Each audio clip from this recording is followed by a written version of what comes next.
arrêté la dernière fois donc, sur ces différences qui existent entre la spiritualité, en tous les cas le Nivdal, ce qu'on appelle le transcendant. Ce que dit le Nivdal, toujours le Maharal, c'est cette partie de la révélation qui ne s'articule pas selon les modalités de l'être. C'est ça le Nivdal chez le Maharal. C'est-à-dire qu'il y a un sensé, une révélation, une vérité qui va épouser des formes qui sont pas selon les structures de la création, mais plutôt du côté de la révélation, du côté du créateur. Et que cet accès au Nivdal, les Juifs l'ont de façon fondamentale, Israël, le Shem Israël l'a de façon fondamentale, il en fait le Ikar, et le monde, avec ses catégories de lettres, est presque second, alors que chez les non-juifs, il y a aussi Tzurat Adam, ça existe, ils ont aussi un accès à cette transcendance, mais cette transcendance est toujours imprimée dans l'être. Elle doit toujours prendre les catégories de l'être. Donc le Nivdal n'est jamais vraiment Nivdal, il épouse toujours, il est toujours obligé d'épouser les catégories de l'être. C'est ça la différence qu'avait posée le Maharal la dernière fois. Donc il continue. On en est donc à la page du Dalef dans, je ne sais pas si c'est la même, et on en est quand il disait, et il dit, Kibé Vadaï, Mashera Dalef Malchuyot Betsalem Adam. Vous l'avez? On parle de la façon dont Nabuchodonosor a, lui, contemplé la prophétie des quatre royaumes dans lesquels va s'articuler toute l'histoire du monde, de l'humanité. Qui Elu Dalet Malchuyot Em Kmo Dalet Kochot Ba'em Be'adam. Et donc là, il nous dit que, et ça aussi c'est quelque chose qu'on retrouve tout le temps, aussi bien dans la Kabbalah que dans le Maharal, qui est une sorte de symétrie toujours entre la figure de l'homme, la figure du cosmos et la figure de la révélation. Ça, c'est quelque chose qu'on retrouve constamment. C'est-à-dire que la structure même de la révélation a figure humaine. Vous savez que dans la révélation de la Kabbalah, il y a, c'est pas Chaz Shalom, comme les gens se trompent très souvent quand on parle du Adam Kadmon, etc. C'est pas Chaz Shalom qui a une forme quelconque. Chaz Shalom à la Elokut, bien entendu, ça c'est Avodah Zarah total. Mais il y a une révélation qui épouse des formes de l'humain. De l'humain. Et donc, et cette forme, et le cosmos est bâti aussi avec des degrés, comme chez l'humain, il y a l'esprit, il y a la sensibilité, il y a le corps, il y a le corps, etc. De la même façon, la révélation est une révélation qui est structurée comme un corps humain. Et il dit ici, le Maharal de Prague, que les quatre Malchuyot sont aussi structurés comme quatre niveaux qu'il y a dans l'humain. Comme quatre niveaux comme dans l'humain. Donc il dit, Ki Elu Dalet Malchuyot Enkmo Dalet Kochot She'em Be'adam. Echad ou Koach Gufani. Le corps purement, la force du corps. Le côté qu'il y a corps, qu'il y a physicalité, qu'il y a chair dans l'homme. Hasheni Koach Nafshi. Alors, Koach Nafshi, on va pouvoir dire ça en français, c'est le corps du désir. Le fait de désirer quelque chose. Le Koach Ze'af ki Ugam Ken Kegouf Shaladam. Et même si ce corps nafshi, ce désir, il est lié au corps, très souvent, il n'est pas complètement corporel. Le désir, même le désir physique, a déjà trait à quelque chose de plus haut que le corps. Le désir n'est pas corporel à son origine. Le désir, on peut dire en plus spirituel, il est désir. Il a une dimension, en tous les cas, qui n'est pas que corporelle. L'imagination. Non, pas l'imagination. Il y a la différence entre l'appétit, le besoin et le désir, ou plutôt l'appétit et le désir. L'appétit, c'est purement corporel. Ou bien ce qu'on pourra, même dans le mal, le Gaon de Vilna fait une différence entre ce qu'on appelle les tahavot et les chemdot. Les tahavot, c'est un pur désir physique. Au point, le Gaon de Vilna dit quelque chose d'incroyable, il dit, le juif n'a jamais de tahavot. Il a que des chemdot. Chemdot, il donne un exemple, par exemple, le Gaon, c'est la volonté d'avoir une grande maison, une belle maison, c'est l'exemple qu'il donne. Une grande maison, c'est aussi un truc complètement matérialiste, d'avoir une belle maison avec un beau jardin. Mais il dit c'est une chemda. Une chemda, c'est qu'on associe au désir physique, au désir purement presque animal, une dimension politique, une dimension qui n'est pas que juste pour... Un animal, il s'en fiche à première vue d'habiter dans une belle maison ou une mauvaise maison. Ce qui l'intéresse, c'est de manger. Donc déjà, dans le désir d'avoir une jolie maison, d'avoir une jolie Mercedes, d'avoir une Volvo, d'avoir une Rolls-Royce, d'avoir des jolis bagues, tout ce que vous voulez, d'avoir un briquet Dupont, il y a déjà là-dedans, dans ce désir purement bas, qui est vraiment de l'ordre où on se bâtit avec des signes de mode extérieure, ça n'a aucun intérêt. Mais il y a déjà du spirituel. Parce que s'il n'était qu'animal, un animal, il ne veut pas un briquet Dupont. Un animal, il ne veut pas une Mercedes. Un animal, il veut manger, il veut de la chair. Il veut ou du znout ou de la nourriture. C'est ça qu'il y a. Ça, c'est du taravot. Le Gaon va très loin parce qu'il dit un juif, en tant que juif, n'a jamais de taravot. Même quand il court après les femmes, en vérité, ce qu'il court après, c'est la poésie de la séduction, d'être aimé. Il court après, en vérité, il ne court pas du tout après la chair pure. Il court après l'illusion d'être aimé, de conquérir, etc. C'est une bête évoluée, mais ça reste... Oui, mais il dit que la source de ça, c'est pas le gouffre, c'est le nefesh. Un bon restaurant, alors c'est du... C'est pareil, c'est du chemda. Un bon restaurant, la gastronomie française, c'est du chemda. Mais le goulash russe, c'est des tahavot. Mais en tous les cas, c'est le côté nafshi. Il y a le goufani, il y a le nafshi. On va voir ce qu'il y a quelque chose de très très important. Agimel, le troisième, ou sikhli. Sheunivda, les gamins. Le sechel, par définition, forme des catégories, des concepts qui n'ont plus qu'un rapport à première vue avec le nefesh et le corps. Minagouf. Sheu inyan sechel sheunivdal. Et l'essence même de l'esprit, c'est d'être séparé. C'est ça l'essence même de l'esprit. L'homme est homme par le fait même qu'il a la capacité de penser. Et de penser, ça veut dire de séparer, ça veut dire de s'arracher à une contingence du besoin. C'est ça l'homme. L'homme, il peut créer des concepts qui n'ont aucun rapport avec son besoin. C'est ça penser. Dès qu'on pense comment remplir son compte en banque, comment mieux manger, on ne pense pas, c'est pas sa pensée. Si la pensée sert à améliorer mon corps, pour la Torah, ça ne s'appelle pas penser, ça ne s'appelle pas du tout penser. Penser, c'est la capacité de soutenir une réflexion dont l'origine et dont l'aboutissement, les deux, n'ont aucun rapport avec le besoin, mais ont un rapport avec le sens. Comprendre pourquoi les choses comme ça. C'est nifdal. C'est par définition séparé. D'accord? Oh. Alors là, il dit quelque chose de très important. Ve'av ki nireh barur ki kol ha'sechel be'adam hu elyon be'ma'ala bechol makom. Même si c'est évident que le sechel est plus haut que le nefesh. Le sechel est plus haut que le désir dans l'hierarchie spirituelle. Le sechel est plus haut que le désir. Mikom makom eno kolka be'mem shala ve'akoach. Malheureusement, ce n'est pas le sechel qui gouverne les hommes. Ce qui gouverne les hommes, c'est le désir. L'efficace koach, comment? L'instinct. Non, l'instinct encore, ça c'est animal. Le désir, ça n'a aucun rapport avec l'instinct. L'instinct, c'est animal. C'est comment? L'instinct de survie, l'instinct de manger, l'instinct de se reproduire. Ici, on parle d'un désir qui est une sublimation poétique. C'est de compenser, c'est de se projeter de façon peut-être enfantine, hors de soi. Mais pas par l'esprit, par le désir. C'est encore nafshi, ça. C'est nafshi. C'est pas le sikhli, c'est nafshi, mais c'est pas non plus corporel. Ki koa nafshi ou koa hapoel yoter caché yadoua. Alors là, il dit un truc extraordinaire. Donc il dit que ce qui gouverne l'homme, les matamemno koa hagufani, sheeno poel. כן, כל כך, וכוח השכלי, אף כי בוודאי יותר במעלה, אבל כוח הממשלה יש לייחס על כוח הנפש. לפיכך, יש ליתן כוח נפשי אל מלכות הראשון, כי מלכות הראשון היה לו חשיבה, וממשלה ביותר. כמו שאמר עליו דניאל, הנתה מלכה מלך מלכיה, tu es le roi, le premier des rois.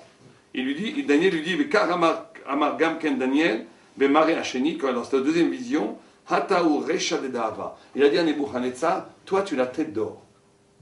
Toi tu es la tête d'or.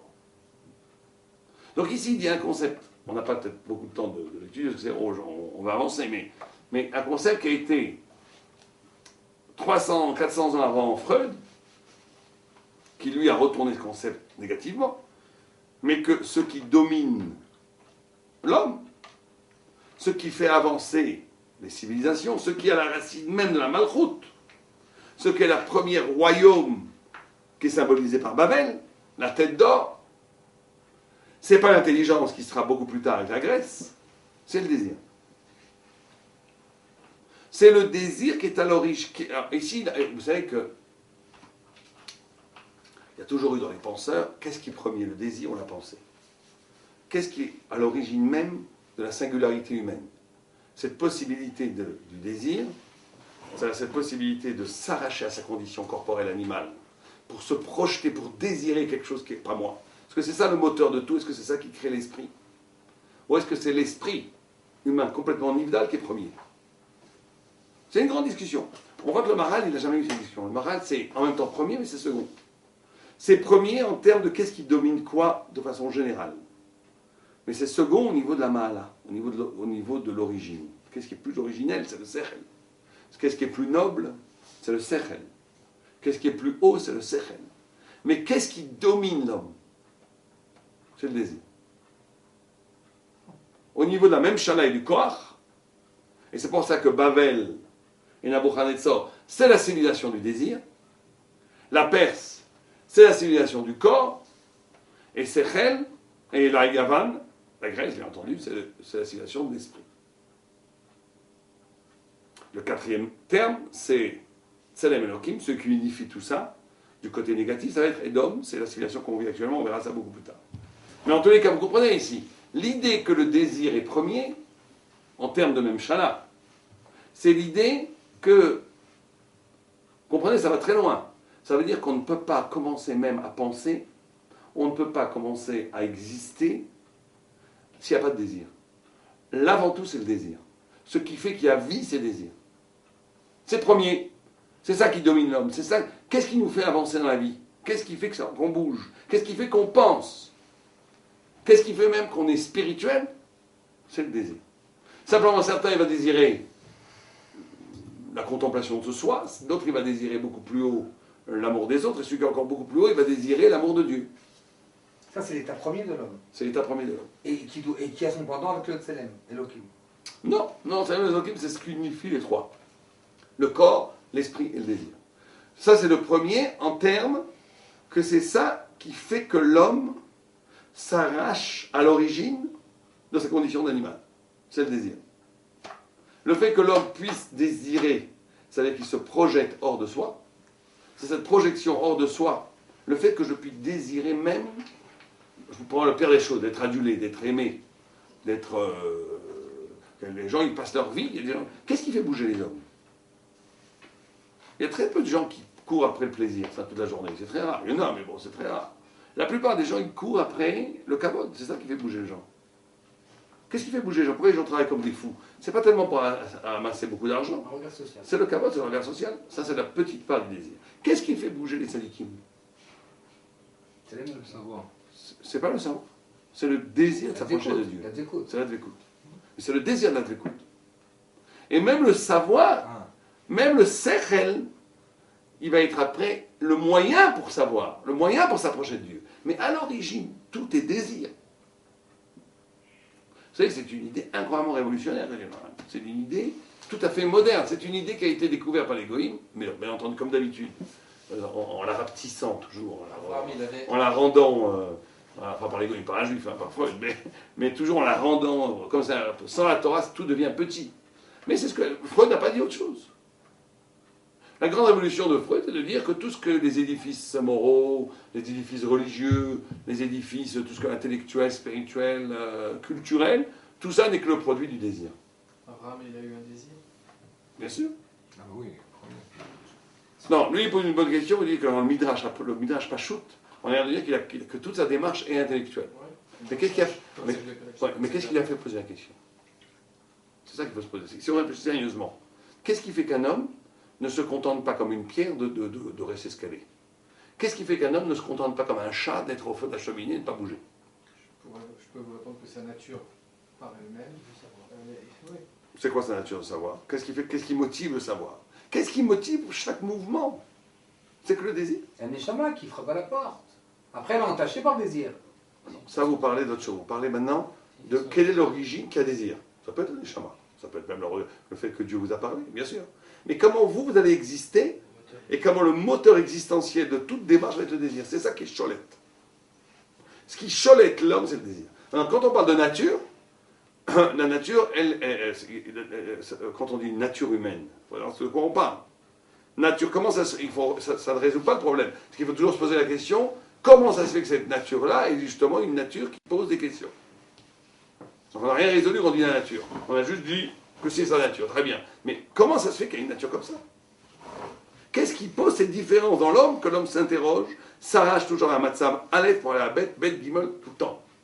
Aussi bien dans le bien que dans le mal. Vous n'avez pas une civilisation humaine qui, en tous les cas qui est touchée par le Tselem Elohim un peu. Il y a eu des civilisations complètement statiques. Et encore, je ne suis pas sûr. Mais disons qu'il y en a eu.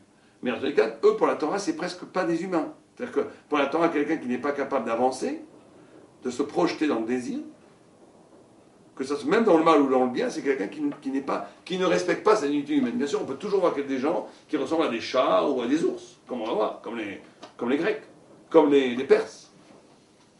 Mais ce qu'on veut nous dire, pour nous, en essence, on veut nous dire l'idée que qu'est-ce qui est cholette dans l'homme? Qu'est-ce qui est cholette dans l'homme? C'est le désir. D'accord? Qui corps nefesh ou corps poel. C'est le corps nefesh qui est poel, qui a la puissance d'agir. Ok? ולמטה ממנו כוח הגופני שאינו פועל. אז on a vu ça. וכוח השכל אף כי הוא בוודאי יותר מלמעלה, et le corps השכל, même si c'est sûr qu'il est plus haut, plus élevé que le désir. אבל כוח הממשלה יש לייחס על כוח הנפש. Le כוח הממשלה, ce qui gouverne, c'est le désir. לפיכך יש לי את כוח הנפשי על מלכות הראשון, כי המלכות הראשון avait לו חשיבות. Donc on a donné Babel, c'est une civilisation qu'on n'imagine même pas ce que c'est aujourd'hui. C'est une très haute civilisation complètement oubliée. Laissez donc on a un peu d'air.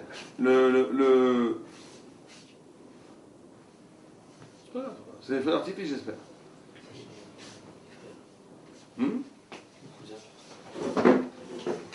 Donc, la première des quatre royaumes, c'est Babel, et Babel est une civilisation de la puissance du désir. On ne connaît plus dans civilisation, c'est la civilisation poétique. C'est pour ça que c'est l'or, le reflet, la brillance du désir. Tu es la tête d'or. Daniel dit à Nebuchadnezzar, tu es la tête d'or. Beaucoup plus haut que le prochain royaume qui arrive, qui est la royauté physique de Perse. D'accord, c'est clair jusqu'à maintenant? D'accord, on continue. Pour ça qu'il lui dit tu es la tête d'or. Veleken Amar, Vegapin de Nacherla. Pour ça qu'il a dit qu'il avait des ailes d'aigle, quand dans le rêve de Daniel. Vewanesher Sheu Poreach Begova. C'est la hauteur. Vous savez que l'aigle, celui qui vole le plus haut,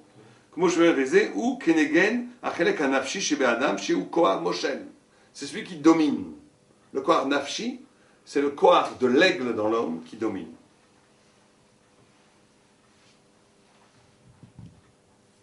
Okay. Malchut Hasheni, Malchut Madai. La deuxième Malchut, c'est Malchut Madai. Madai, c'est la Perse. Veu koar Goufani. Et lui, c'est un koar de gouffre. Purement corporel, Ba'adam. Kochot pachot arishon.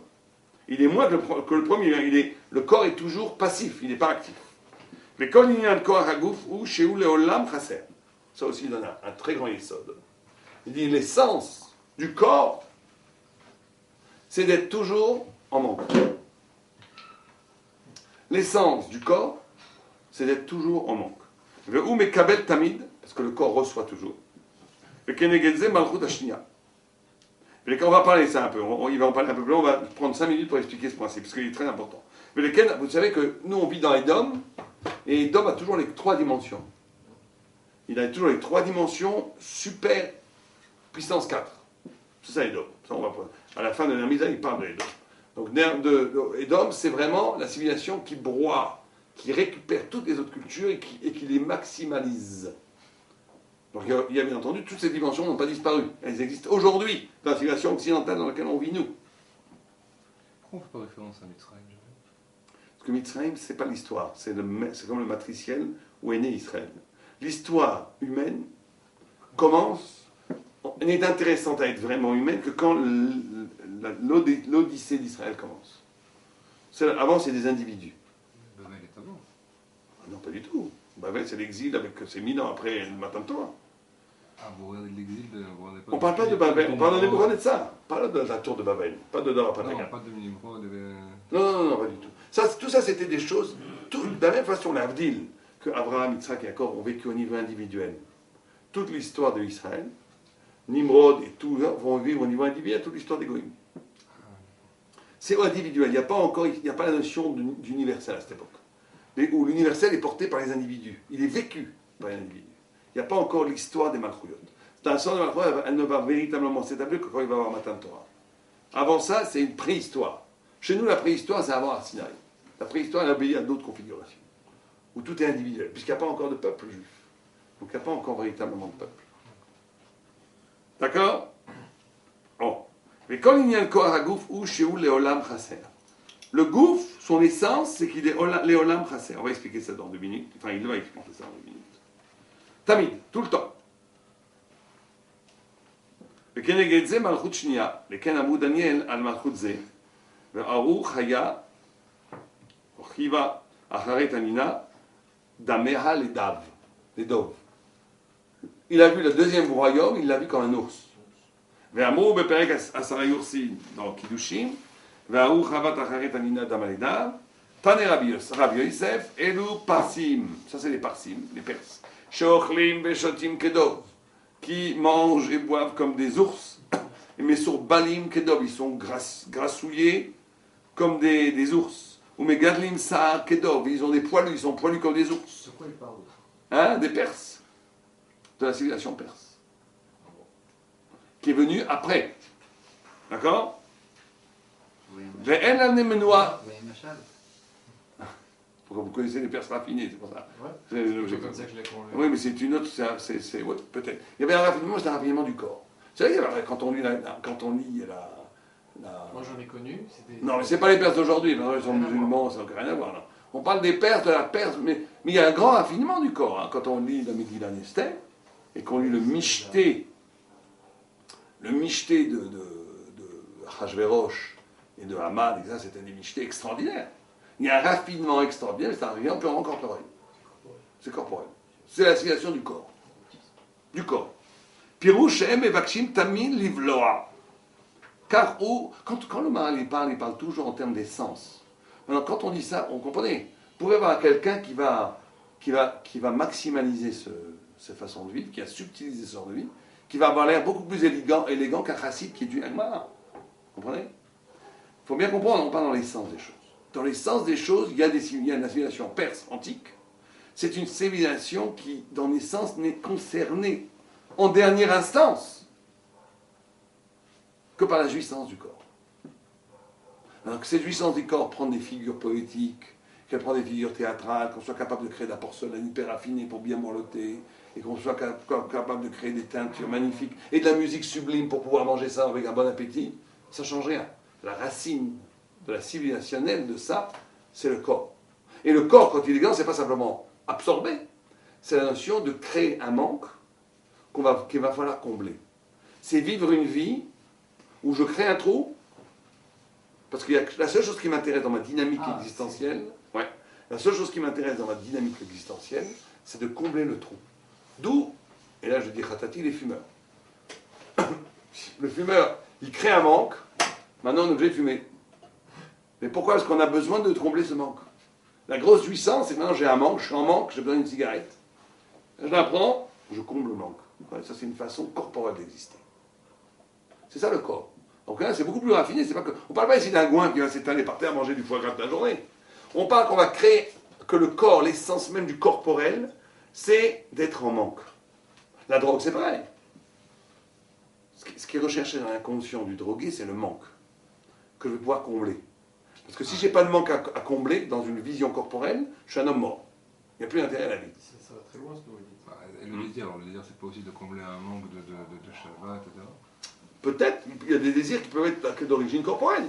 Mais il y a un désir, en essence, le désir originel, C'est pas du tout créer un manque. Le désir originel, c'est la capacité de sortir de soi. Le désir originel, c'est cette capacité de devenir autre et que dans cette autre, je me retrouve. C'est une des formes de l'humain. Très haute d'ailleurs. Moins haute que le sérène, mais très haute. C'est la capacité, vous comprenez? Le désir originel, prenez le même au niveau, on va dire, il y a des gens qui ont désiré, moi j'ai une amie, enfin une amie de ma femme plutôt, qui est une remarquable écrivain, qui s'appelle Lafont, j'ai oublié son prénom, c'est pas grave, mais elle sort, ses parents sont illettrés. Illettrés. Et elle vient du Cantal, du centre de la France, des paysans, et des paysans. Et elle va encore voir ça. Et elle est sortie un des 10 ou 15 meilleurs écrivains en France actuellement. Et qui a... Mais elle, c'est pas du tout pour prendre un manque. Elle a décidé d'être autre. Elle s'est arrachée de sa condition totalement. La seule chose qui peut faire ça, c'est le désir. Ça veut dire quoi le désir? Un jour, elle est tombée quand elle était petite élève sur un livre. Sûrement, j'imagine, je ne sais pas, mais j'imagine. Elle a lu Les Fables de La Fontaine ou elle a lu une poésie de Verlaine qui l'a fait flasher, qui lui a fait miroiter tout un univers qui n'avait aucun rapport avec elle. Et elle s'est mise à désirer de devenir ça, elle est devenue ça. Mais ça a été des cent milliers d'heures de travail, d'arrachement.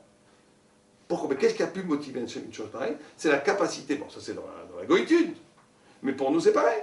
Nous on doit s'habituer à cette notion de désir.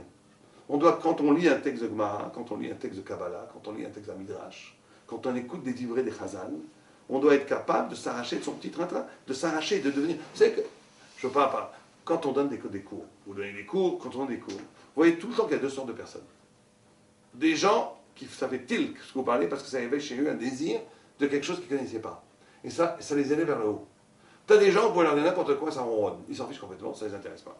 Ils ont coupé la vie du désir. Ils sont, une fois pour toutes, ce qu'ils sont. Allez leur raconter des grandes choses à la Torah, très bien, c'est beau tout ça, mais je m'en fiche complètement. Je ne désire plus, je suis. Ça, c'est bien au niveau corporel. Chacun, chez les juifs aussi, chez tout le monde. Il y a des gens sirli, il y a des gens nafshi, il y a des gens goufani. C'est tout. C'est tout. Et on a tous ces trois dimensions. C'est pas que des hommes. Nous aussi, on est comme ça. Des fois, bon, on en a marre, on n'est que goufani. Des fois, on n'est que nafshi, des fois, on n'est que sirli. Le tzaddik Gamour, il est toujours tout en même temps dans un équilibre. Il va expliquer dans un équilibre qui crée la figure humaine à véritable. Véritable. Mais l'économie interne du corps, c'est pas tellement en vérité l'appétit, c'est que l'appétit, c'est la jouissance de combler un manque. Donc pour vous, le désir crée le manque? Non, non, non, le désir c'est plus haut que le gouffre. On a dit trois niveaux. Sechel, on va aller voir le Sechel, c'est la graisse. Au plus haut niveau, ce qui est second par rapport au désir au niveau du commandement. Le désir, c'est ce qui fait que l'homme existe. C'est ce qui fait que l'homme s'arrache de sa condition de pierre, de chose, d'animal. Le corps, la modalité existentielle du corps, c'est pas le désir. C'est pas le désir. C'est de créer un manque et de combler ce manque. Il y a des gens, et on fait tous plus ou moins ça un petit peu, on passe sa vie à créer des manques pour les combler. Il y en a qui peuvent vivre que comme ça. Ils vont s'engueuler avec leur femme inconsciemment. Pourquoi? Parce qu'ils n'arrivent pas à avoir une relation normale avec leur femme. Ils sont obligés de créer une bagarre pour créer après une réconciliation. On va faire un manque parce qu'ils n'ont que cette modalité-là de relationnel. Ils n'ont pas la capacité d'être plus haut que ça. Donc ils vont créer des trous et ils vont être capables après de reboucher les trous. Ça, c'est le monde du corps. Oui, on peut appeler ça vivre a posteriori, mais en tous les cas, c'est vivre dans une dynamique où je ne peux jamais... La seule façon d'exister pour moi, c'est de combler un manque. Ça, c'est la modalité corporelle d'exister. C'est la plus basse. C'est la plus basse. C'est la modalité la plus basse chez l'homme. Ça n'a pas l'air si gouffani que ça, quand même. Oui, mais c'est gouffani, c'est ça le corps. Le corps, c'est le secret du corps, c'est ça. Comme il dit, le secret du corps, c'est d'être toujours chassé. Le corps demande toujours. Un bébé, quand il naît, il n'est qu'au corps. En tous les cas, dans son appel extérieur, il a une écharpe, bien entendu, mais il ne veut que prendre. C'est pour ça qu'on dit aussi qu'un sadique, plus il est grand, moins il prend, plus il donne. Il y avait un rabbin qui disait qu'on reconnaît la grandeur et la petitesse de quelqu'un comme une équation mathématique. Plus je prends et moins je donne, plus je suis petit. Plus je suis grand, plus je donne et moins je prends, plus je suis grand. Comme Dieu, qui ne prend rien, qui donne tout. C'est le plus haut. Plus quelque chose est petit, plus il ne fait que prendre. Plus quelque chose est grand, plus il donne, moins il prend. Toujours comme ça. C'est pour ça qu'on dit, sans des matins d'un c'est pour ça qu'on dit que les tzadikim ne voulaient jamais prendre rien, ils veulent donner, ils veulent ressembler à Dieu. Alors il faut prendre pour donner. Celui qui n'est pas capable aussi de recevoir un cadeau qui fera plaisir à l'autre, c'est un égoïsme spirituel. Et à un moment donné, il faut donner, il faut prendre. Si c'est donné, le tzadik quand il prend, il donne. Il ne prend jamais. Même quand il prend, il donne. Parce qu'en réalité, il ne prend que pour donner. D'accord? Et on peut dire presque après le rachat, quand il donne, il prend. Chaque fois qu'il donne, quand le rachat, quand il ne donne que pour planter ses crocs de domination et de manipulation. C'est comme ça qu'on reconnaît les gens. Il y a 2 ou 3 formules sur on reconnaît des gens. Il y a celle-là, il y en a une autre qui est formidable, c'est vous voulez connaître quelqu'un, demandez-lui ce qu'il admire. Véritablement. Ish le filme à l'élo. Comme ça dit Rabbi Yehuda. On veut connaître quelqu'un, Ish me filme à l'élo. Un homme, on le reconnaît par rapport à ce qu'il désire, ce qu'il admire. Si un homme, il admire les riches, il a beau étudier toute la journée, le fond de son être est un être cupide. Si quelqu'un n'étudie pas, mais il admire les Tamid Chachamim, et les grands sages d'Israël, sont le fond de son être est tzaddik. Le fond de son être est tzaddik. Ça ne trompe pas, ça ne trompe pas. Pour les chidours, pour vos enfants, vérifiez que, ce qu'on appelle en mauvais français la pièce rapportée, vérifiez ce qu'ils admirent. C'est comme ça qu'on peut connaître quelqu'un. On ne peut pas poser la question pour s'imposer qu'à soi. Ça c'est difficile. Mais non, on peut au détour d'une conversation, si quelqu'un va commencer à vous parler du football, moi, mon idole, c'est Maradona ou des choses comme ça. Alors tu sais qu'il admire le jeu, c'est ça qui l'anime. Bon, voilà, par devoir, après il faut bien l'étudier. L'autre, on voit par rapport à ce que les gens admirent, on voit tout de suite les gens. Très bien. Donc il nous dit, Viasim amena Achashverosh mas al eretz ve'yam. Ensuite il te dit qu'il y a écrit là-bas dans Pirouche, Shem Evakshim, Tamid Livloa. Ça, c'est la Grèce. Tout le temps, il demande d'absorber.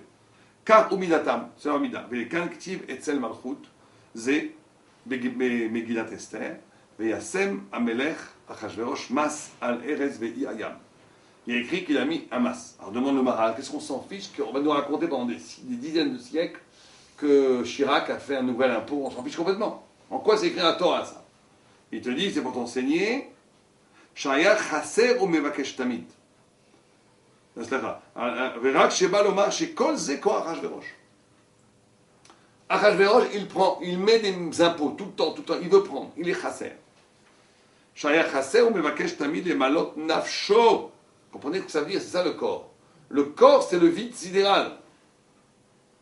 Donc il faut les malot nafsho, il faut remplir ce vide par la consommation. C'est ça exister corporellement. C'est passer sa vie à remplir un vide. Nouvel achat, nouvelle voiture, nouvelle télé, nouvelle voiture, nouvelle maison, nouvelle douche, tout le temps remplir un vide. Parce que celui qui vit au niveau existentiel, au niveau du corps, il vit le vide en réalité. Et le corps demande à être comblé. À combler ce vide sidéral, originel, qu'est l'essence même de la corporalité. D'accord? Ça explique pourquoi il fait un michté aussi long. Bien sûr. Pour ça, il vivait dans le michté. Il vivait dans le michté. Ça peut être très agréable pour quelques heures, mais toute ta vie, non.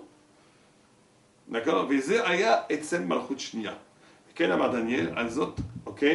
Achaya. Pour ça qu'ils ont dit à certains, Ken amrin la, kumi a, et on lui dit des cieux, lève-toi, achle basar shagia. Tu peux manger, rassasie-toi de chair. C'est ça dans le rêve de Daniel. On dit à la Perse, rassasie-toi de chair. D'accord? Mais quel amour à Achashverosh. Mais Rabbi Hanina Omer, Shakol Nasser Rachim Be'amav, tout le monde est devenu pauvre à son époque. Vekol Ze Shiratza le Malot Nafsho, Mita'avato Agufani, Vekasher Yada Aman, Inyan Achashverosh. Et Aman était un grand Tamid Chacham dans le Ra. Il savait très bien, il avait très bien compris l'essence nafshit de Achashverosh. Ratza Gamken Shim Korlo Israël, Be'at Kesef. C'est pour ça qu'il a donné de l'argent. Parce qu'il sait que il suffit de combler un vide chez Achashverosh pour qu'il te donne ce que tu veux. Chez Inyan Koach Achashverosh. Ou baiser Yeh Chaz Veshalom Bola Israël. Il a dit, je te propose par l'argent d'absorber Israël. Chaz Veshalom. Ou mipnei ki Achashverosh tamid chafetz livloa. Belefika amar le'aman, הכסף נתון לך. ולא שאין אני רוצה הכסף. C'est pas qu'il ne veut pas l'argent, il veut l'argent. שלך. רק מקבל אני ממך, חוזר אני ונותן לך, שלא יחזיק בכסף, שזה ודאי היה לו גנאי גדול, לקבל כסף ולתת Am echad la riga. Il dit bon, là c'est pas notre sujet du tout, mais il dit que pourquoi Achashverosh a rendu l'argent? En fait, il veut l'argent, mais il rend l'argent juste pour ne pas tomber dans la boucha qui sautait à la notion même de royauté, de recevoir de l'argent pour vendre une partie de ses sujets du peuple d'Israël. Mais il veut l'argent. Bishvil kesef. Rak bishvil ahavat kesef. Aya mekablo vechod. Mais il veut, mais d'abord il reçoit l'argent, après il lui rend. Il dit pas je veux pas l'argent. Il est obligé de prendre cet argent dans les mains. Et après, il veut d'abord les malotes son afsho, et après il lui donne. Vechosé venoten la kesef là. Vekvar biarnu bemkomo me'inyan ze. Klan là-bas qui inyan malchut hashniya shaya chafetz verotze livloa akol. C'est ça la notion, l'existence corporelle, aussi bien au niveau civilisationnel, au niveau existentiel individuel, c'est de l'ivloa. Maintenant on rentre dans la Grèce. Raoto Daniel, Kenamer. Daniel l'a vu comme un léopard, ou comme une panthère plutôt, non? Qui malchutze ou keneged chelek agimel chez Adam. Parce que la Grèce est par rapport au troisième niveau qui est dans l'homme, qui est chelek agimel ou à sechel. Le troisième niveau, c'est le sechel. Shamalchut azeh ou ayabo chochma ve'advuna, כמו שהתבהר זה באריכות, כי כל עניין המלכות זה שהוא מבקשים החוכמה. Toute l'essence de la Grèce, c'est qu'ils sont demandeurs d'intelligence. C'est ça la Grèce. La Grèce est le désir de l'intelligence. C'est ça la Grèce. כמו שהוא מבואר מן היונים, comme מן היוונים, סליחה, וכמו שהתבהר לכאן. Alors ça ici, la phrase peut-être la plus importante de ce paragraphe. C'est un petit peu le corps et les Olympiades et compagnie. Comment? C'est très important. C'est sauter un petit peu tout ce qui est Olympiade et... Non, pas du tout, pas du tout. Parce que toute la notion de corps chez la Grèce, c'est la notion de perfection. C'est la notion de rondeur, de perfection, C'est ça, le corps chez la Grèce, c'est pas du tout comme chez les Perses de jouir ou de faire un manque. C'est d'arriver à la perfection du corps. C'est un corps purement intellectuel. C'est pour ça aussi, par exemple, vous savez qu'il y avait beaucoup de Mishkav Zachar chez les Grecs. C'était quelque chose que tous les hommes, pratiquement tous les hommes étaient, on dit qu'Amalek était Mishkav Zachar. Chez les Grecs, dans la civilisation grecque, Socrate, il y avait même quelque chose d'initiatique, qu'il y avait un enfant de 12-13 ans qui était chez un professeur qui lui enseignait la philosophie, et qui était en même temps, là, allez-nous, Machou Tamé les Gamré, mais qui avait Mishkav Zachar. Mais le corps, la relation du corps, là-bas, c'était pas une relation du corps pour le corps, c'était une relation du corps pour éveiller l'esprit. Tout le corps là-bas. Parce que toute la vocation, la relation au corps, c'était de libérer l'esprit du corps. Il y avait deux guichas. Il y avait la guicha de Platon qui disait le corps est la tombe de l'âme, donc négation du corps totale. Parce que la seule chose qui intéresse, c'est la chorma. Le corps est la tombe de l'âme. C'est une phrase de Platon.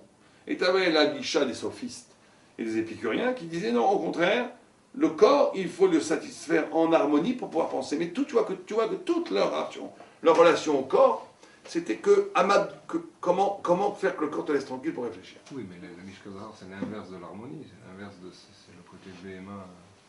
Ouais, nous on le voit comme béhéma, parce que pendant c'est très béhémite. Mais c'était justement, eux, ils le voyaient comme un rapport, justement, qui s'arrachait de la matière. De ne pas avoir des enfants, pas de femmes. C'était un rapport purement plaisir, séparé de la maternité, séparé de la maternité et donc de la matérialité de la maternité. C'est très tamé, c'est le contraire de l'âme Israël, ça. Mais ça, c'était eux. Mais le rapport au corps, c'est ça. Le rapport au corps, c'est comment satisfaire le corps pour pouvoir penser. Il n'y avait pas d'union entre le corps et l'âme chez les Grecs. C'était la satisfaction du corps pour pouvoir penser. Mais en tous les cas, ce qui est important pour nous, c'est ce qu'il nous dit ici. Il nous dit Ayavanim, כמו שהתבהר ולכאן היו נותנים דעתם על התורה. Oh, alors ça, ça commence tout. Les Grecs, ils vont avoir une grande obsession, ça va être de détruire la Torah. Velevatel ota, mi Israël. Et de l'annuler d'Israël. Ils vont vouloir helléniser les Juifs à tout prix. Pourquoi? כי לא היו רוצים שתהיה החוכמה בפחת. שיותר חוכמה ויותר עליונה מן החוכמה האנושית שהיה להם. C'était ça tout le problème philosophique, là on peut employer le mot des Grecs. On a quelque chose, une nation ici, qui a une chokhma verticale, dont ils savent qu'elle est supérieure à la leur, mais qui n'est pas partageable, qui n'est pas énochite, qui n'est pas partageable. C'est la Torah. On a une chokhma aux yeux des Grecs, supérieure à la chokhma philosophique, mais qui est prat pour eux, qui est l'affaire d'un peuple et pas l'affaire de l'universel. Ça, pour la Grèce, c'est l'ennemi absolu. C'est un danger. C'est l'ennemi absolu. Puisque la Grèce, et on voit qu'à l'origine même du conflit sur le statut de l'intelligence et le statut de la vérité, est déjà mis sur la table, c'est le seul grand enjeu, c'est l'universel. C'est quel est l'univers? Est-ce que la vérité est tributaire de l'universel? 1 plus 1 font 2.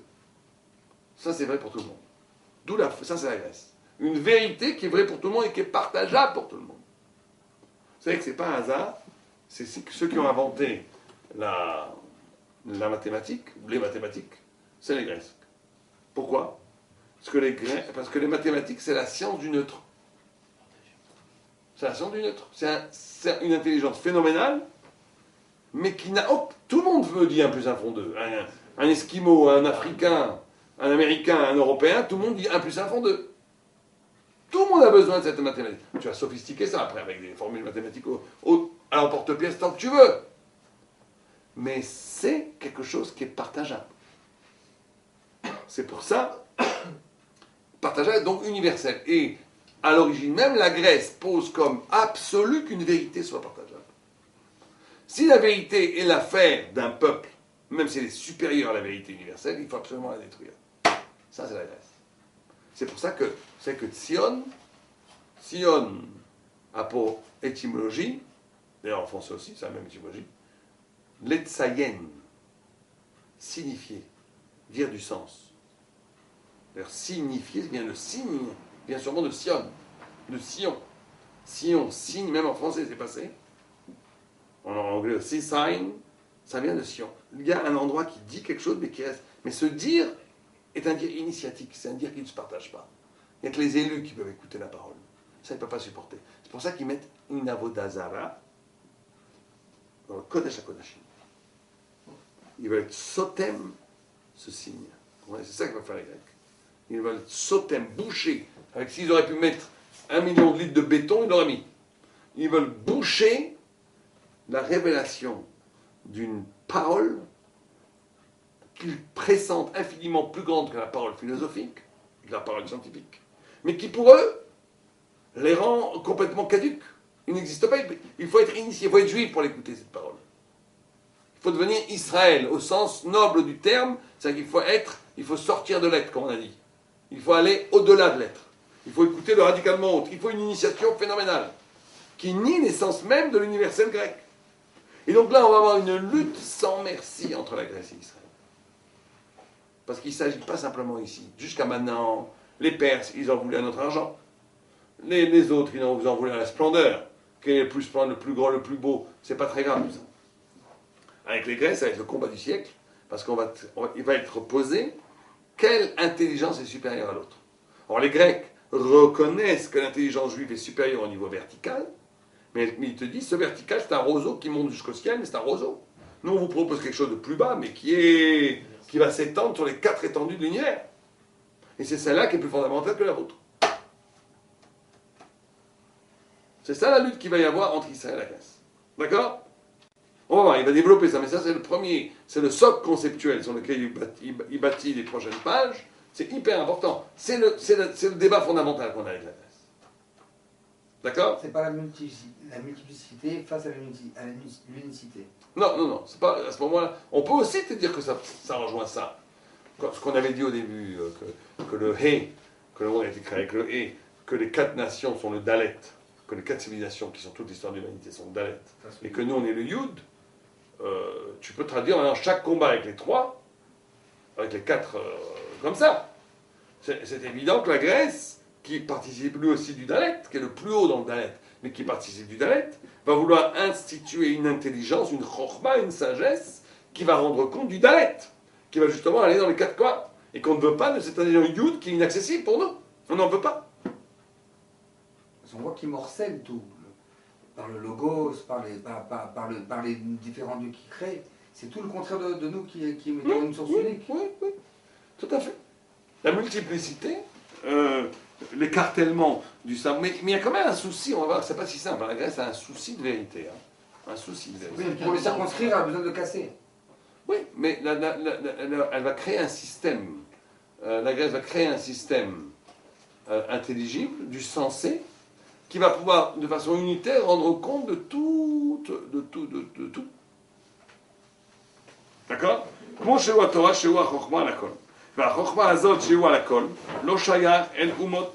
Donc, ce qu'il reproche principalement à Israël, c'est d'avoir une intelligence, une sagesse, qui parle de tout. Parce que ça aussi, c'est très important. Regardez ce qu'il dit. La Chokma azot chez la kol, lo shayach el umot. En d'autres termes, les Grecs n'auraient pas été tellement embêtés si on avait une intelligence même verticale, même supérieure à la philosophie, mais qu'elle n'avait parlé que de nous, on va dire, que de un peuple de prêtres. Un peuple de prêtres, ça ne les aurait pas tellement embêtés. Un peuple qui n'est qu'avec Dieu, disons, ça ne l'aurait pas tellement embêté. Ce qui déclenche la guerre avec la Grèce, c'est qu'on a une sagesse verticale qui n'est pas partageable, qui n'est donné qu'aux initiés et qu'au peuple d'Israël, mais que ce savoir initiatique parle de tout, et parle des Grecs, englobe la philosophie elle-même, est capable de dire qu'est-ce que c'est la philosophie, de dire le secret, plus que la philosophie, qu'est-ce que c'est la philosophie, de pouvoir dire ce que c'est la science, plus que ce que la science peut se définir elle-même, etc. Ça, c'est là où ça va plus. Parce que c'est comme si tu disais aux Grecs, le secret même de ton être, c'est nous qui l'avons, et vous n'y avez pas accès. Ça, c'est une déclaration de guerre. Une déclaration de guerre. Tu ne peux pas dire à quelqu'un... Avant d'en arriver là, on avait pensé aussi nous trouver presque un partenaire, quoi. Il y avait quelque chose de proche, il y avait une recherche. On va voir. Effectivement, c'est le plus proche. On est le plus proche de la Grèce, beaucoup plus proche que les Perses. Et on va voir. Chez Walakol, lo shayach ala umot. Como שהוא מבואר במדרש, וכן אמרו במדרש. כן? Oh, comme on dit que Malka Vesarea Begoïm en Torah. On dit Malka Vesarea Begoïm en Torah. Im yomar lecha adam yesh chokhma bagoïm tamid. Si on te dit qu'il y a la chokhma chez les goïm, crois-le.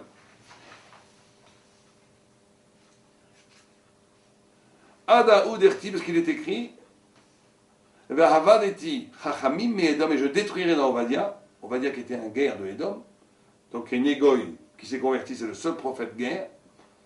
Parce qu'il fallait que la prophétie de la fin de Édom vienne de Édom lui-même. Ça, c'est tout un os, c'est ça. Mais en tous les cas, la prophétie qui vient de Édom dit « J'ai détruit les Chachamim mi-Édom. Je détruirai les Chachamim de Édom. Vedvuna mi-Ar Esav. Et l'intelligence qui vient de Ar Esav. Yesh Torah bagoïm altami. Mais la Torah, il n'y a pas d'ertiv. Malka vesara bagoïm en Torah. Il n'y a pas de Torah. Mais Ken Malchut, Em Ayevanim, Lo ayum mitnagim d'Israël qui im betoratam. Le seul point de lutte que les Grecs avaient contre Israël, c'était sur la Torah. C'était pas du tout en tant que peuple. Il n'y avait pas d'antisémitisme chez les Grecs du peuple à peuple, comme les Égyptiens ou comme pas du tout. Ils voulaient pas, ou bien comme les Perses qui ont voulu détruire physiquement le peuple juif. Il n'y avait pas ça. Ils étaient tout à fait prêts à nous accepter comme hommes, comme partenaires. Mais ce qu'ils n'acceptaient pas, c'est notre Torah. Absolument pas. Daniel Malchut Ashlishi. Il va expliquer ça en longueur. Là, on ne va pas le finir ce soir, mais les 2 ou 3 prochaines pages vont expliquer cette opposition sur les 2 formes d'intelligence.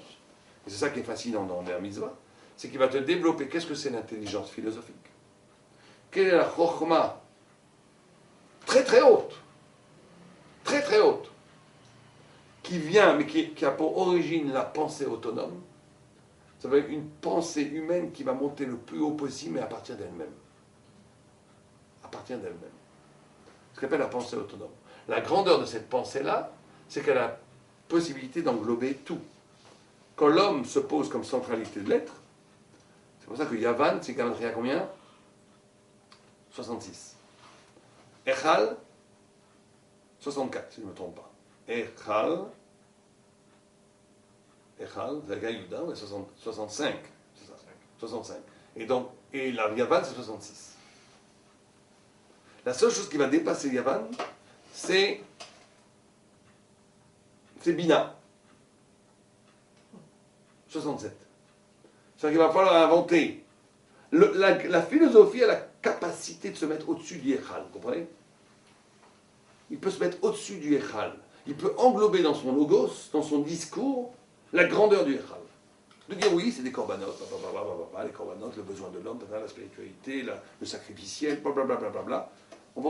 Le philosophe Kebiechol peut englober dans son discours Dieu, le Aleno.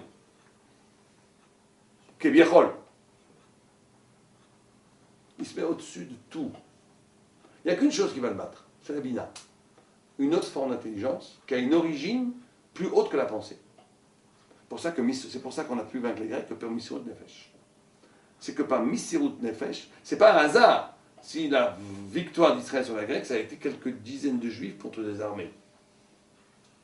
C'est pas un hasard. C'est parce qu'il a fallu ici qu'on puise dans quelque chose qui est plus haut que le Sechel. Si on avait combattu les Grecs de façon serclite, genre une armée classique contre une armée, on aurait perdu. Parce qu'ils ont la basée, ils ont le Sechel. Nous, notre Sechel qui va vaincre la Grecque, c'est un Sechel qui a pour origine quelque chose qui est irrationnel. On ne commence pas à attaquer une armée de 100 000 personnes avec 200 ou 300 personnes. C'est ce qu'on fait les Maccabées. D'accord, on fait pas, on va se faire bousiller, mais on y va, Missirut Nefesh, parce qu'on ne peut pas accepter ça. De toute façon, il n'y a pas d'autre choix, parce que si ça continue, il n'y aura plus de Torah dans 2 jours. Parce qu'ils vont tout englober, ils vont tout philosopher, ils vont tout helléniser, et comme Dieu a toujours promis la Torah, qu'elle existera, donc on va gagner. Ça, c'est complètement irrationnel. C'est prendre ses racines dans quelque chose qui est au-delà du Sechel. Et ils ont vaincu les Grecs. C'est un peu ce qui s'est passé avec Korach aussi. Non, Korah, c'est encore une discussion très, très intéressante, mais c'est une discussion Où il a voulu, par son Sechel, essayer d'imposer une vision de la Torah. Et là, il y a aussi une sorte de... Non, Korah, c'est encore autre chose. Korah, c'est qu'il y a 2 formes de vérité.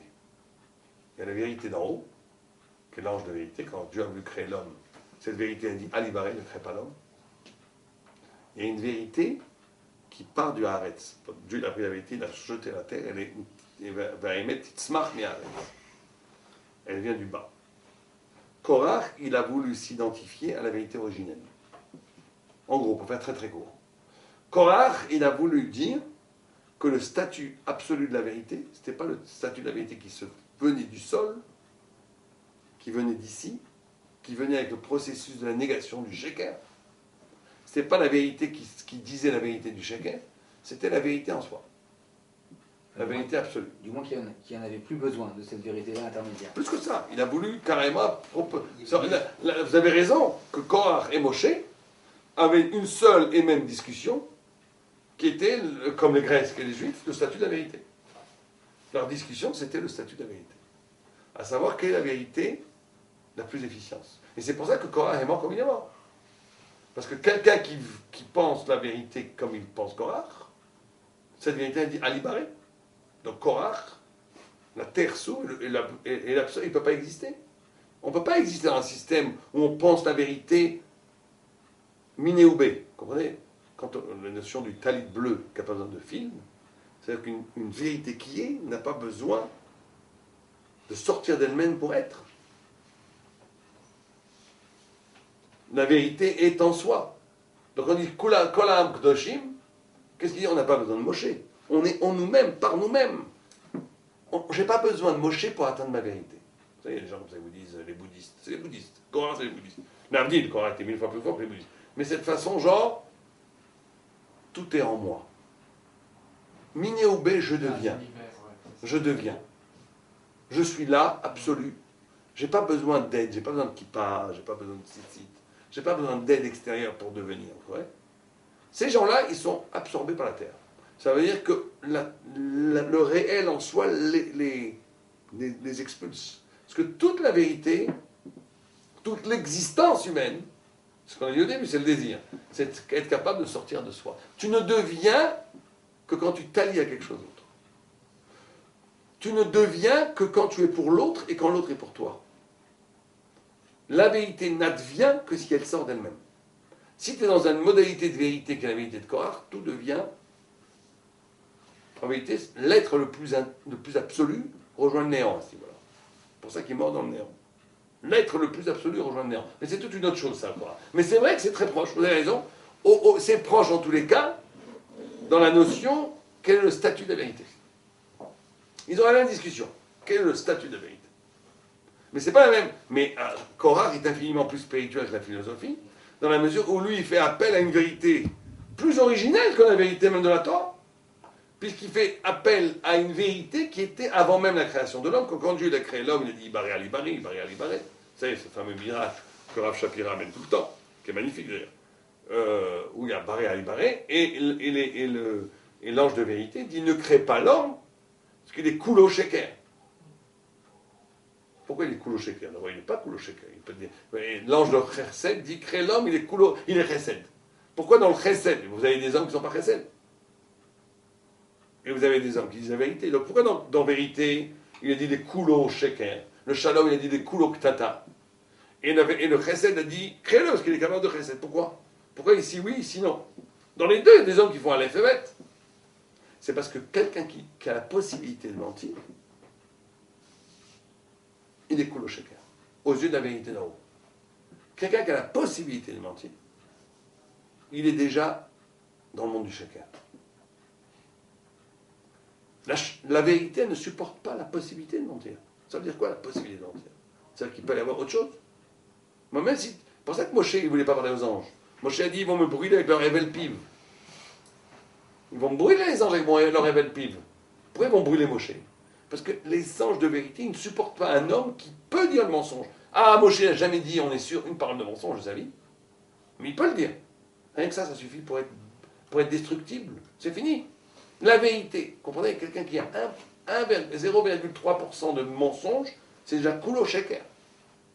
La vérité, elle ne supporte pas non seulement 1 milliardième de grammes de mensonge, mais elle ne supporte pas la possibilité même du mensonge.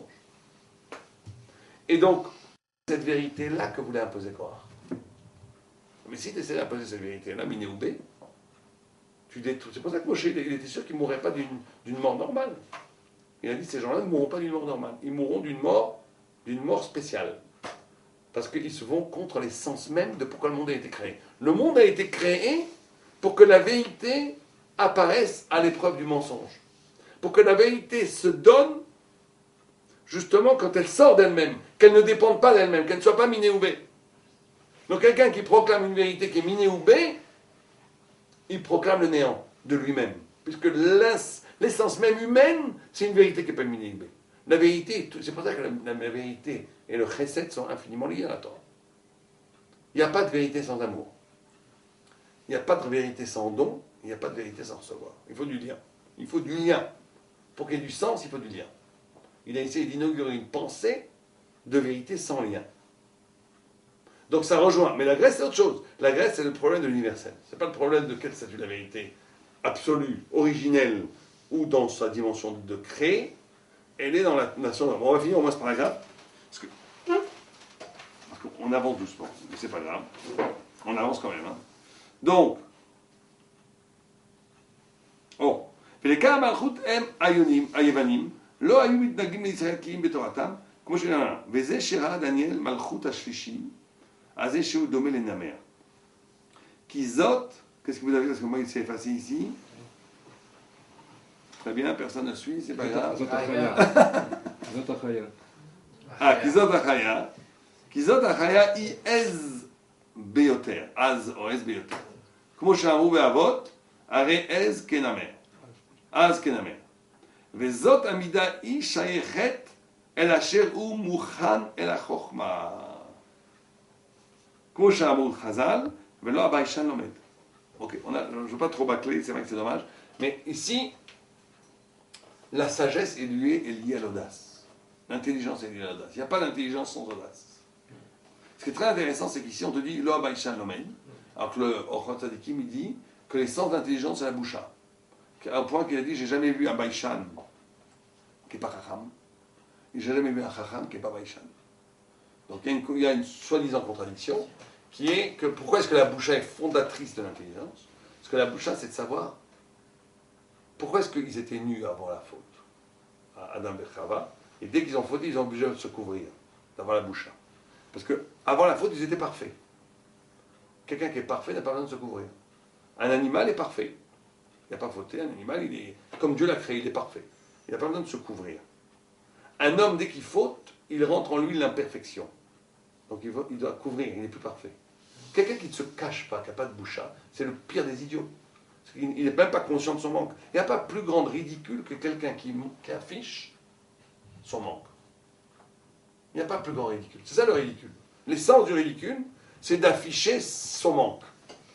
La boucha, c'est au moins d'avoir... C'est pour ça que le Réchit Chochma, Irat Hashem, l'essence de l'intelligence première, c'est de savoir sa place. Mais une fois maintenant que la recherche, l'acquisition de l'intelligence, elle demande une audace. Elle demande une azout capable, une violence. On ne peut pas acquérir du savoir s'il n'y a pas une violence intellectuelle. On est obligé d'arracher. Celui qui étudie la Gemara, celui qui étudie, c'est la violence et la azout que ça demande. D'accord? Les cas, et il dit, mais là, l'écart, Midat Israël i azout. C'est pour ça qu'un Israël est considéré comme on dit que la Midat d'Israël, c'est la chutzpah. C'est la azout. כמו שאמרו במסכת ביצה, תנא לשמי דרבי מאיר, מפני מה ניתנה תורה לישראל, מפני שהם עזים. Pourquoi la Torah a été donnée à Israël? Parce qu'ils sont justement chutzpah. Tandis que Rabbi Shmuel, מימין האש דת l'amour. qu'à droite il y a le feu, c'est la Torah. אמר הקדוש ברוך הוא, רואים אלו שניתנם להם דת אש. Ceux-là, on peut leur donner la Torah de feu, parce qu'ils sont tellement feu, ils sont eux-mêmes feu, ils peuvent recevoir une Torah de feu. Ikade amre, datem shel elu esh. La pensée, c'est-à-dire l'essence des Juifs, c'est le feu. S'ils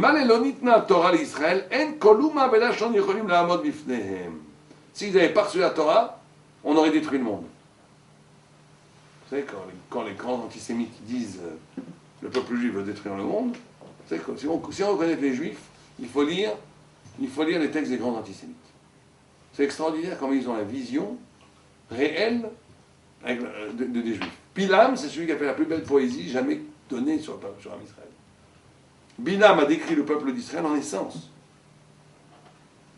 Et bien l'Avdil, quand vous lisez des livres ou des trucs de... Il y a énormément de choses qui touchent la vérité d'Israël, simplement il le voit avec le mauvais œil, ou il voit Israël quand Israël ne fait pas ce qu'il doit faire. Mais il touche à l'essence de ce que c'est Israël, tout le temps. Il suffit de lire, enfin il ne faut pas trop lire, mais bon. Mais il suffit de lire, c'est extraordinaire. Un philo-sémite va parler beaucoup moins bien des Juifs qu'un antisémite. Beaucoup moins vrai que les Juifs qu'un antisémite. C'est comme ça. Donc il te dit, il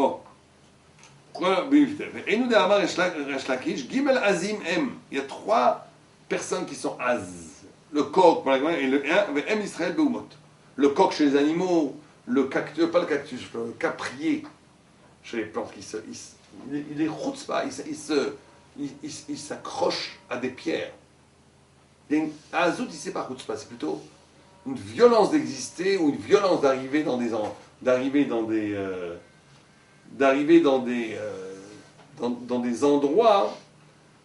endroits où personne, naturellement, tu ne pourrais pas arriver. D'accord? Donc il dit...